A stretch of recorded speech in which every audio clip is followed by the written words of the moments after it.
ನಟ ದರ್ಶನ್ಗೆ ಬೇಲ್ ಸಿಗ್ತಾ ಇದ್ದಂತೆ ನಟಿ ರಕ್ಷಿತಾ ಪ್ರೇಮ್ ಸಂತಸವನ್ನ ವ್ಯಕ್ತಪಡಿಸಿದ್ದಾರೆ. ಹ್ಯಾಪಿ ಡೇ, ಹ್ಯಾಪಿ ನ್ಯೂಸ್ ಅಂತ ಇನ್ಸ್ಟಾದಲ್ಲಿ ಪೋಸ್ಟ್ ಮಾಡಿದ್ದಾರೆ. ನಟ ದರ್ಶನ್ಗೆ ಬೇಲ್ ಸಿಗ್ತಾ ಇದ್ದಂತೆ ಇಡೀ ಕನ್ನಡ ಚಿತ್ರೋದ್ಯಮ ಒಂದ್ ರೀತಿಯಲ್ಲಿ ಖುಷಿ ಸಂತಸ ವ್ಯಕ್ತಪಡಿಸ್ತಾ ಇದೆ. ಹ್ಯಾಪಿ ಡೇ, ಹ್ಯಾಪಿ ನ್ಯೂಸ್ ಅಂತ ಇನ್ಸ್ಟಾದಲ್ಲಿ ಪೋಸ್ಟ್ ಮಾಡಿದ್ದಾರೆ ನಟಿ ರಕ್ಷಿತಾ ಪ್ರೇಮ್.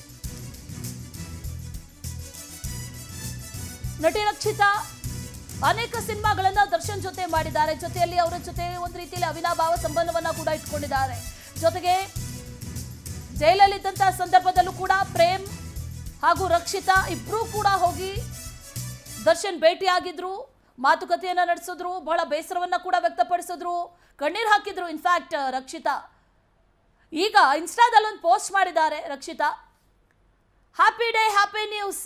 ಅವರು ಕೂಡ ಒಂದಷ್ಟು ಹೂಗಳ ಫೋಟೋಗಳನ್ನು ಹಾಕೊಂಡಿರೋದು, ದರ್ಶನ್ ಫೋಟೋವನ್ನು ಹಾಕಿ ಒಂದು ಬರಹವನ್ನು ಕೂಡ ಬರೆದುಕೊಂಡಿದ್ದಾರೆ. ಇದು ಟ್ವೀಟ್ ಮಾಡಿರೋದು, ಟ್ವೀಟ್ ಕೂಡ ಮಾಡಿದ್ದಾರೆ. ಒಂದು ಕಡೆಯಲ್ಲಿ ದರ್ಶನ್ ಹೊರಗೆ ಬರ್ತಾ ಇರುವಂಥ ವಿಚಾರ, ಕನ್ನಡ ಚಿತ್ರೋದ್ಯಮ ಸ್ಯಾಂಡಲ್ವುಡ್ ಒಂದು ರೀತಿಯಲ್ಲಿ ಸಂತಸವನ್ನು ವ್ಯಕ್ತಪಡಿಸ್ತಾ ಇದೆ. ಆ ಟ್ವೀಟನ್ನು ಕೂಡ ಗಮನಿಸ್ತಾ ಇದ್ದೀವಿ. ಮತ್ತೊಂದು ಕಡೆಯಲ್ಲಿ ಸಂಭ್ರಮಾಚರಣೆ, ಅನೇಕ ಕಡೆಗಳಲ್ಲಿ ಹನುಮ ಮಾಲಾಧಾರಿಗಳು ಕೂಡ ದರ್ಶನ್ ಫೋಟೋವನ್ನು ಹಿಡಿದುಕೊಂಡು ಒಂದಷ್ಟು ಸಂತಸವನ್ನು ವ್ಯಕ್ತಪಡಿಸ್ತಾ ಇರೋದು. ಇನ್ನು ಇನ್ಸ್ಟಾಗ್ರಾಮ್ ಪೋಸ್ಟ್ನಲ್ಲೂ ಕೂಡ 25 ನಿಮಿಷಗಳ ಹಿಂದೆ ಹ್ಯಾಪಿ ನ್ಯೂಸ್, ಹ್ಯಾಪಿ ಡೇ ಅನ್ನುವಂಥ ವಿಚಾರವನ್ನು ಬರೆದುಕೊಂಡಿರೋದು ನಟಿ ರಕ್ಷಿತಾ. ಹೂಗಳ ಗೊಂಚಲಿರುವಂಥ ಫೋಟೋ, ಅದರ ಜೊತೆಯಲ್ಲಿ ಖುಷಿ ಕೊಡುವಂಥ ಸುದ್ದಿ, ಖುಷಿ ಕೊಟ್ಟಂಥ ದಿನ ಅನ್ನುವಂಥ ವಿಚಾರವನ್ನು ನಟಿ ರಕ್ಷಿತಾ ಪ್ರೇಮ್ ಈಗ ಬರೆದುಕೊಂಡಿದ್ದಾರೆ. ಇನ್ಸ್ಟಾಗ್ರಾಮ್ ಪೋಸ್ಟ್ ಇದು. ಆ ಪೋಸ್ಟನ್ನು ಗಮನಿಸ್ತಾ ಇದ್ದೀವಿ. ಕೆಲವು ನಿಮಿಷಗಳ ಹಿಂದೆ ಪೋಸ್ಟ್ ಮಾಡಿರುವಂಥ ಪೋಸ್ಟ್ ಇದು.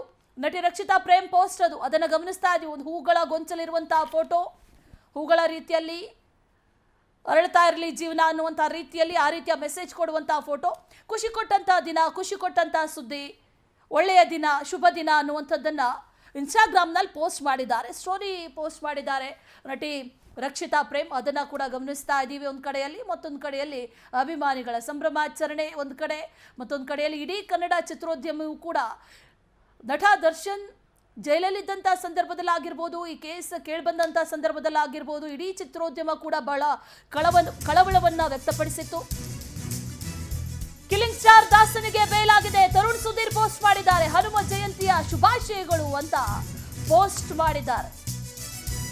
ದರ್ಶನ್ ಇರುವಂತಹ ಫೋಟೋ ಹಾಕಿ ನಿರ್ದೇಶಕ ತರುಣ್ ಸುಧೀರ್ ಪೋಸ್ಟ್ ಮಾಡಿದ್ದಾರೆ.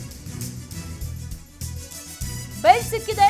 ಆ ಬೇಲ್ ಸಿಕ್ಕಿರೋದಕ್ಕೆ ಹಲವರು ರಿಯಾಕ್ಟ್ ಮಾಡ್ತಾ ಇದ್ರೆ, ಹಲವರು ಪೋಸ್ಟ್ಗಳನ್ನ ಹಾಕುವ ಮೂಲಕ ತಮ್ಮ ಸಂತಸವನ್ನ ವ್ಯಕ್ತಪಡಿಸ್ತಾ ಇದ್ದಾರೆ, ಖುಷಿಯನ್ನ ವ್ಯಕ್ತಪಡಿಸ್ತಾ ಇದ್ದಾರೆ.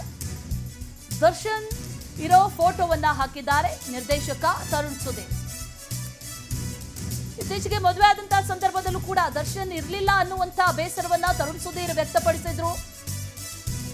ಈ ಸಂದರ್ಭದಲ್ಲಿ ಇರಬೇಕಿತ್ತು ನಟ ದರ್ಶನ್, ಅವರೇ ಮುಂದೆ ನಿಂತು ಮದುವೆ ಮಾಡಿಸ್ಬೇಕಿತ್ತು ಅನ್ನುವಂಥ ಮಾತನ್ನ ಕೂಡ ತರುಣ್ ಸುಧೀರ್ ಹೇಳ್ಕೊಂಡಿದ್ರು. ಬಹಳ ಆಪ್ತರು ತರುಣ್ ಸುಧೀರ್. ಮದುವೆ ಆದ ನಂತರದಲ್ಲಿ ಮೊದಲಿಗೆ ಭೇಟಿ ಕೊಟ್ಟಿದ್ದು ಎಲ್ಲಿಗಪ್ಪ ಅಂತಂದ್ರೆ ಅದು ನಟ ದರ್ಶನ್ ಅವರನ್ನ ಭೇಟಿ ಆಗೋದಿಕ್ಕೆ. ಈಗ ಹನುಮ ಜಯಂತಿಯ ಶುಭಾಶಯಗಳು ಅಂತ ಪೋಸ್ಟ್ ಒಂದನ್ನ ಹಾಕಿದ್ದಾರೆ. ನಟ ದರ್ಶನ್ ಇರುವಂತ ಫೋಟೋವನ್ನ ಹಾಕಿ ಹನುಮ ಜಯಂತಿಯ ಶುಭಾಶಯಗಳನ್ನು ತಿಳಿಸಿದ್ದಾರೆ. ಹೊರಗೆ ಬಂದಿರೋ ಖುಷಿ ಒಂದು ಕಡೆ ಆದ್ರೆ, ಮತ್ತೊಂದು ಕಡೆಯಲ್ಲಿ ಹನುಮ ಜಯಂತಿ, ಆ ಸಂದರ್ಭದಲ್ಲಿ ಎಲ್ಲವೂ ಕೂಡ ಒಳಿತಾಗಿದೆ ಅನ್ನುವಂಥ ರೀತಿಯಲ್ಲಿ ಹಾಕಿರೋದು ಪೋಸ್ಟ್ ಅನ್ನ. ಅನೇಕರು, ಚಿತ್ರರಂಗದ ಅನೇಕರು, ದರ್ಶನ್ ಅವರ ಆಪ್ತರು, ದರ್ಶನ್ ಬಳಗದಲ್ಲಿ ಗುರುತಿಸ್ಕೊಂಡಂಥವರು, ಇವರೆಲ್ಲರೂ ಕೂಡ ಪೋಸ್ಟ್ ಹಾಕ್ತಾ ಇದ್ದಾರೆ. ಅಲ್ಲಿ ಗಮನಿಸ್ತಾ ಇದ್ದೀವಿ, ಉಸಿರಿರೋವರೆಗೂ ಕೂಡ ಇರ್ತೀವಿ ಅನ್ನುವಂಥ ಪೋಸ್ಟ್ ಒಂದು ಕಡೆಯಲ್ಲಿ, ಮತ್ತೊಂದು ಕಡೆಯಲ್ಲಿ ತರುಣ್ ಸುಧೀರ್ ಪೋಸ್ಟ್ ಅನ್ನ ಗಮನಿಸ್ತಾ ಇದ್ದೀವಿ.